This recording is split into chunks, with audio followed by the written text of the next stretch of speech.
पूजे सरांनी काय परिस्थिती आहे आणि सध्या काय सर आमच्या गावची बिकट परिस्थिती होती। या परिस्थितीमध्ये शिवपूजे सरांनी आणि त्यांच्या टीमनी आमच्या गावाला अन्नदान हे एवढं पद्धतशीर आणि एकदम छान पद्धतीने केलेले आहेत।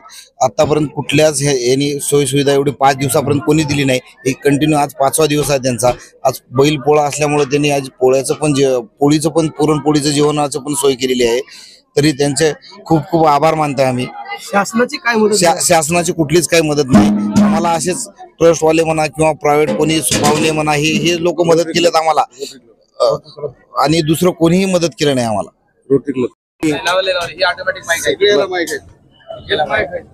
मागील 5 दिवसापासून उकड तालुक्यातील हसनाळ या परिसरामध्ये पूर परिस्थिती निर्माण झाली आहे। 5 दिवसापासून तुम्ही अन्नदान या ठिकाणी पुरवठा करत आहात अखंडपणे, काय आजच्या भावना आहेत? मला माझा इथं हसनाचा माझा लहानपणापासून मित्र आहे शंकर शिंदे म्हणून, त्याचा मला फोन आला सोमवारी की आमचं गाव पूर्ण पाण्यात आहे आणि आम्ही खूप बेघर आणि उपाशी आहोत। मी त्या दिवशी रात्री 10:30ला फोन आल्यानंतर मी दुसऱ्या दिवशी सकाळी आचारी आणि एक टेम्पो घेऊन आणि जेवणाचं सगळं सामान घेऊन मी सोमवारपासून या ठिकाणी 5 दिवसापासून सकाळी नाश्त्यामध्ये पोहे, चहा, बिस्किट, केळी हे सगळं वाटप चालू आहे। आणि दुपारी एक टाइमचं दुपारी जेवण जवळपास 500-600 माणसाचं जेवण दुपारी आहे, संध्याकाळी 500-600 माणसाचं जेवण आहे।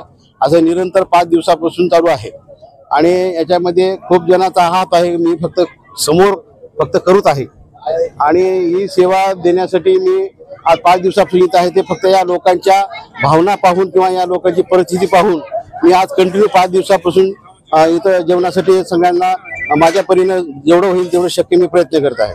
आता जेवणामध्ये आम्ही आज सकाळी उपीट केलं होतं, काल आम्ही पोहे आणि दही केले होते, काल खिचडी आणि दही केली होती, परवाला 2 दिवसाखाली चहा बिस्किट दिला, सकाळी पुन्हा केळी वाटप केली, पुन्हा 2 टाइमचं जेवण चालूच आहे। आणि आज पोळा असल्यामुळं इथल्या महिलांना 2-4 दिवसापासून आणि इथल्या माणसांना रोज खिचडी हे खाऊन कंटाळून गेल्यामुळं आज पुरणपोळीचं जेवण त्याच्यामध्ये आज आम्ही देणार आहोत। आणि त्याच्यामध्ये आमच्या मुखेडचे गणाचार्य मठाचे संस्थेचे महाराज यांचं पण सहकार्य लाभलेलं आहे। आणि Rotary club Mukhed, Rotary club Nanded, Rotary club Nanded Nandigram, Aurangabad, Latur, Rotary club Latur पुन्हा Rotary club Udgir, Rotary club Killari यांच्याकडून सुद्धा किट, धान्याचे वाटप, ब्लँकेट रोटरी क्लब तर्फे सुद्धा आलेला आहे। मी पण रोटरीचा जुना मेंबर आहे आणि आता पण रनिंगमध्ये आहे। मी 2016 मध्ये रोटरीचा अध्यक्ष होतो आणि रोटरीला सगळ्यांना मी आवाहन केल्यामुळे ह्या सगळ्यांचं त्या लोकांना त्याचा परिपूर्णपणे फायदा दिलेला आहे। आणि आम्ही हे वाटप प्रत्येकाच्या डोर टू डोर घरला पोहोचत केलेलं आहे, जेणेकरून ज्या लोकांना खरंच गरज आहे त्यांच्यापर्यंत पोहोचत करायचं काम केलेलं आहे। इथं खूप जणांचा मदतीचा ओघ सुरू आहे, परंतु त्या मदतीच्या ओघातून ज्या लोकांना खरंच गरज आहे त्यांच्यापर्यंत पोहोचत नाही।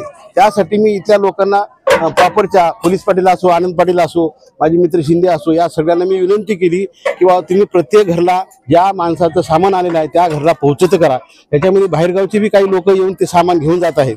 आणि आतापर्यंत आम्ही 500 ब्लँकेटचं वाटप केलेलं आहे आणि कमीत कमी 300 ते 400 धान्याचं किट दिलेलं आहे आणि ब्लँकेट दिलेले आहेत, साड्या दिलेल्या आहेत आणि आता जेवण तर हे माझं सराफा असोसिएशन मी मुखेडतर्फे मी देत आहे 5 दिवसापासून। त्याच्यामध्ये बरेच जणांचा हात आहे, आता तो हात पाठीमागचा आहे, फक्त प्रत्यक्ष नसेल तरी, परंतु जो बी काही खर्च होत आहे तो माझ्यातर्फे मी पुढे नेत आहे। आणि आज 5 दिवसापासून चालू आहे, आज शेवटचा दिवस असल्यामुळे पोळा या सर्वांना महिलांना पुरणपोळीचं जेवण आहे आणि आज सकाळी आम्ही उपीट दिलेलं आहे। आता अजून पुन्हा खिचडीचं नियोजन केलं आहे, कारण अजून खूप लोकांना जेवणाची अपेक्षा आहे, त्याच्यामुळे अजून डबल खिचडीचं नियोजन केलं आहे। आणि आम्ही कुठलंही साहित्य आज गरिबाचं असं पुढं पाण्यामध्ये गेले त्या लोकांना काहीतरी द्यावं अशी आमची काही भावना नव्हती, म्हणून आम्ही चांगल्या क्वालिटीचं आचारी लावून स्वतः स्वयंपाक करून इथं येऊन सगळ्यांना वाटप करत आहोत। आणि या लोकांचं खूप सहकार्य लाभलेलं आहे, आम्हाला कुठल्याही गोष्टीचा त्रास नाही। आमच्याकडून पाणी, बिस्किट, चहा, जेवण या पद्धतीनं निरंतर 5 दिवसापासून चालू आहे।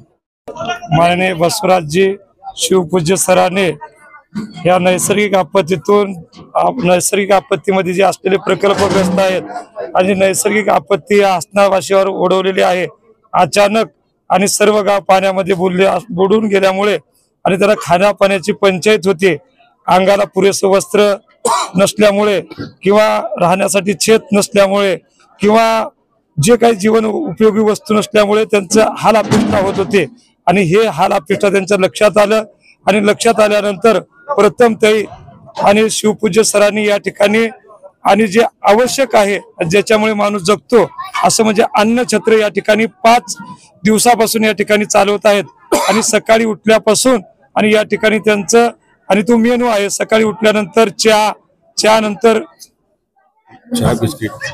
सकाळी उठल्यानंतर चहा बिस्किट आणि नंतर नाश्ता दुपारी जेवण आणि संध्याकाळी जेवण अशा नुकतंच विरोधी पक्षनेते अंबादास दानवे या ठिकाणी येऊन गेले, काय आश्वासन दिले इथल्या नागरिकांना? या ठिकाणी विरोधी पक्षनेते रावसाहेब दानवे साहेब आलेले होते आणि आल्यानंतर जे आमचे काही मागण्या आहेत आणि आम्ही मागण्या त्यांच्याकडे सांगितलो, त्यांना आमची मागण्या कळवलो.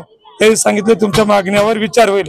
महत्वाची मागण्या म्हणजे या ठिकाणी अनेक प्रश्न आहेत, म्हणजे पुरेसं या ठिकाणी राहण्यासाठी घर उपलब्ध नाही लोकांना, बरेच लोकांना या ठिकाणी प्लॉट भेटलेला नाही आणि बरेच लोकांना पैसे सुद्धा भेटले नाहीत.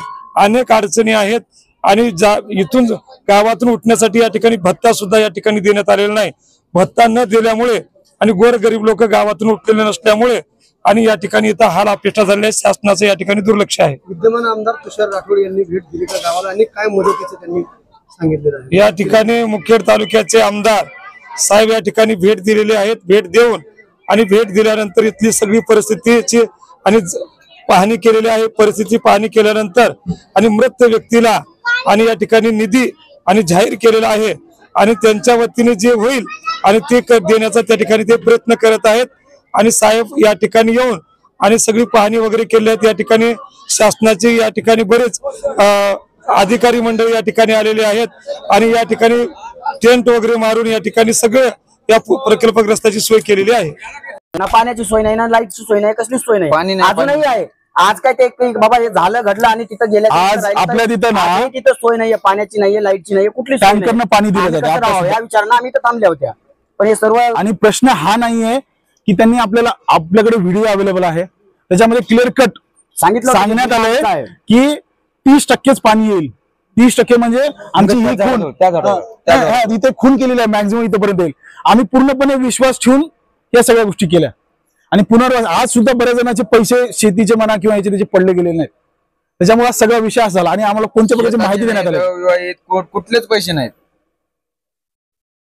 कोणाला जबाबदार धरायचं या जबाबाला खरं सांगायला गेलं तर संपूर्ण प्रशासन म्हणजे तिडके नाही, तिडके तर आहेच आहे. तिडके हा फेस होता, त्याच्यासोबत खालून वरीपर्यंत म्हणजे मंत्री साहेब जे काही डिपार्टमेंटचे मंत्री साहेब तिथपर्यंत सगळ्या गोष्टी ह्या जिम्मेदार आहेत. जोपर्यंत वरून ऑर्डर येणार आहे तोपर्यंत त्याचा खालचं काम करणं आहे, त्याचा खालचं काम करणं जो म्हणजे जिल्हाधिकारी असेल किंवा कोणी असेल संपूर्ण मंत्र्यापासून ते शेवटच्या एम्प्लॉई पर्यंत सगळे लोक प्रशासकीय लोकांना आणि राजकीय लोकांना पण राजकीय लोक ज्या सिंपल आहे ज्या उद्घाटनला गळभरणीच्या कार्यक्रमाला जे जे डिपार्टमेंटची लोक अवेलेबल होते ते सगळे.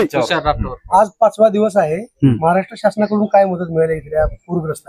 काहीच मदत बघा सिंपल आहे. मदत म्हणजे खरं सांगायला तर फक्त पाण्याचे टँकर दिसत आहेत, त्यांच्याकडून जी मदत भेटते ते खाणं वगैरे एनजीओ आणून देते. पण प्रश्न हा आहे की किती दिवस चालेल हे, किती दिवस आम्ही पाणी त्यांचं पिणार, गव्हर्नमेंटचं पाणी पिणार, खाणार एखाद्या एनजीओचं, किती दिवस चालणार आहे? चालू रनिंगचे आमदार इथे येऊन मदत केली तुम्हाला? हे आल्या त्याने त्यांची व्यथा मांडली आहे आणि ते समोर प्रोसेसिंगला वाटला होतो म्हणून सांगितले आता त्यांची व्यथा काय, तुमच्या व्यथा शासनामध्ये सिंपल आहे. व्यथा मांडले ते आम्ही सर्व सिस्टीमला जिम्मेदार ठेवतो, त्याच्यामध्ये आमदार साहेब पण आहेत, आमच्या तालुक्याचे ते मायबाप आहेत. त्यांनी या सगळ्या प्रोसेसमध्ये त्यांना त्यांचं नॉलेज होतं, तरी त्यांनी आमच्या सर्व प्रश्नांना काही योग्य ते न्याय दिला नाही. आता बघू त्याच्यानंतर पुढे काय होते. दुसरे काय इथं गावात न्याय केलं ते गावात पाणी आलं होतं, सगळे मुर्द्याची तेवढी न्याय केले, हाय ते गेले ते दुसरं काय करणार इथं बसाऱ्याला वास उठला, सगळं काय करणार. आता प्रश्न असा आहे हे पर्सन झालं तर 3 दिवसाला आले. आता यांचे सगळं घर उठून गेले, घर पडून गेले, सामान गेला. आता यांनी पुढचं कसं करायचं? आणून दिले म्हणजे कपडा कुर्ता लिवला मी त्यांच्या घरामधलं काय करता येईना, त्याची बाई 3 दिवस झाला राहते. फक्त या दोघांमुळे इथे हरकत नव्हता. त्याला फक्त जाणं म्हणजे तळ्याचा तिडक्या आणि आमदार आहे ना पोलीसला आम्ही हसणार काम बंद केला. याला जाणं म्हणजे पोलीस फोर्स लावून काम हसायचं कोणी येऊ नये म्हणून काम चालू केलं. सर हे ना सगळा आणि सगळ्यात महत्वाचं याला सगळ्यात जास्त विरोध हसनाचा होता, कारण आम्हाला माहित होतं की आमच्या गावाला याचा पूर्ण फटका बसणार आहे. याचं सत्यानाश होच लागेल तरच आम्ही सर आम्ही इथेही घातलं तर हरकत नाही. आम्ही हे नाही पण झालं आमचं काही नाही रिकामी आणल्या तर खावल्यानंतर सर 3 दिवस सोयरे अंदा कुर्ता बदलला म्हणजे का अंगावर कपडा नव्हता, चटी नव्हती, काय कर वनवास फक्त दिला आम्हाला राठोड आणि यानं तुझ्या यानं केलं सर इजरायल हे दोघांचं आम्हाला कुठेही नव्हतं काही करा मारू नका ह्याच्यामुळे हे गलं सगळं आमचं. आणि हे जे काय म्हणतात नैसर्गिक आपत्ती ढगफुटी हे सगळे म्हणजे एक प्रकारे भूलताप आहे. आजपर्यंत आमच्या गावाला एवढे सगळे अण्णा एक मिनिट एवढे पुढे कोणी एवढे मग त्यानं जाण भोजन केलं सर आम्हाला. अण्णा एक मिनिट विषय काय आहे की सगळी मीडिया इकडे तिकडे त्यांनी पसरवलं की ढगफुटी झाली, पाणी आलं, जास्त पाणी आलं, कमी पाणी आलं, काय असेल ते. आज 200 वर्षाच्या इतिहासामध्ये आमच्या गावाला पाणी कधीही आतमध्ये शिरलं नाही, कधी शिरलं नाही. हे यांचे खूप दिवसाचं माहिती आहे. अण्णा एक मिनिट. तर विषय काय आहे की आजच पाणी का आलं. आज आम्हाला माहित नाही की एवढा मोठा पाऊस नव्हता, ह्याच्यापेक्षा मोठे मोठे पाऊस आम्ही बघितलेत, आम्ही आमच्या आई वडिलांनी आमच्या आजोबांनी बघितलेत आणि त्याच विश्वासावर आम्ही इथं होतो. आम्हाला धोका फक्त आणि फक्त राजकीय प्रशासकीय लोकांमुळे झाला की त्यांच्यावर आम्ही विश्वास ठेवला म्हणून. एक मिनिट पूर्ण ऐका, इकडे तू इकडे. प्रशासनाकडून तुम्हाला सतर्कतेचा इशारा देण्यात आला होता, तुमच्या घराच्या मोबदला तुम्हाला देण्यात आला होता असं सांगितलं अधिकाऱ्यांनी. नाही ना आम्हाला कुठलंच काही दिलं गेलेलं नाही. आणि एक मिनिट घराचा मावेचा भेटला, एक जण घराचा मावेचा भेटलाय 369 दिले प्रत्येकी माणसाला. शेतीचा मावेचा कुठल्याही पद्धतीनं अजून सर्वस्व पूर्ण पडला नाहीये, अजून बऱ्याच जणांचा पेंडिंग आहे. आणि त्याच्यानंतर त्यांनी सांगितलं होतं की 30% पाणी कोणणार किंवा 30% पाणी कोणणार आणि 30%ची खूट इथल्या बाजूला आहे, इथं बाजूला आहे. त्यांनी येऊन सर्वे करून त्या कुटाची नोंदणी करून दिली होती. मग त्याच्यानंतर या आजूबाजूची लोक तर कोणी थांबलं नव्हतं,